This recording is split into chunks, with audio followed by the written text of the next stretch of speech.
Hi, I'm Alex Joyner, pastor at First United Methodist Church in Charlottesville with the midweek update for the week of Wednesday, October the 20th, 2021. Hard to believe we're this far into the year, and fall seems like it's here. Lots of things going on around here as always at First Church, but I wanted to just drop in a couple of notes of things that are ongoing. One is these communication and prayer cards, which you can find in the sanctuary pews every Sunday.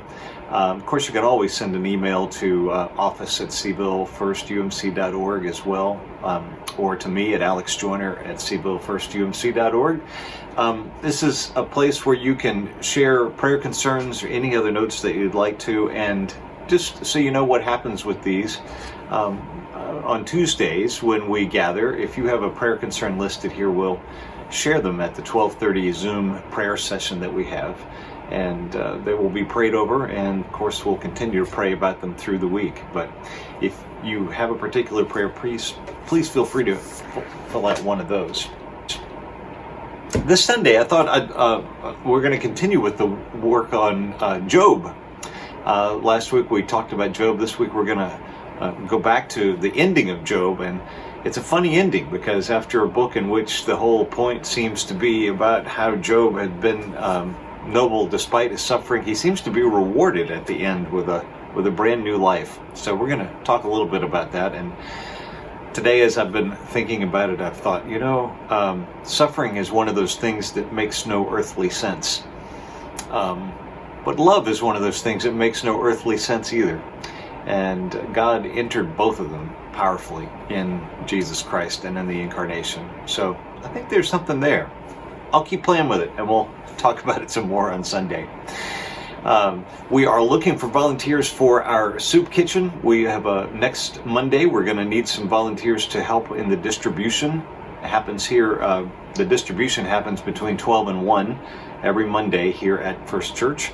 And we're going to be needing some more church kitchen staff as well to help in preparing the meals. So if that's something that you're interested in, please give us a call at the church office or email us, let us know. And it's an important and vital ministry that takes place here, and always wonderful to be able to offer that. If you stick around, the short video that I made about the last question I asked and getting to know people, where do you see God at work among us, is going to be coming up right after this. In the meantime, have a great week. God bless you, and I'll see you soon. The last question I asked in getting to know the people of First Church was related to our spiritual environment. Where have you seen God at work? And for some people, it was a very particular moment. Coming back into the sanctuary on May the 23rd after that long period of closure.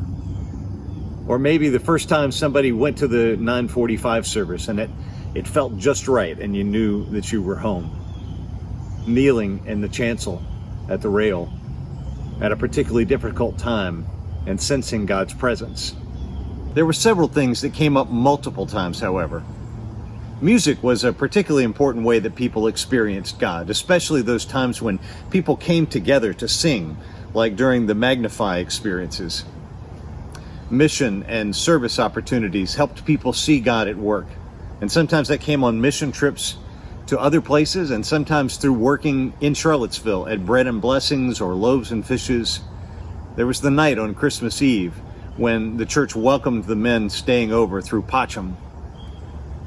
There were worship experiences and sermons on particularly dramatic dates that seemed important, like a special service after the 9/11 attacks and on the day after the August 12th rally.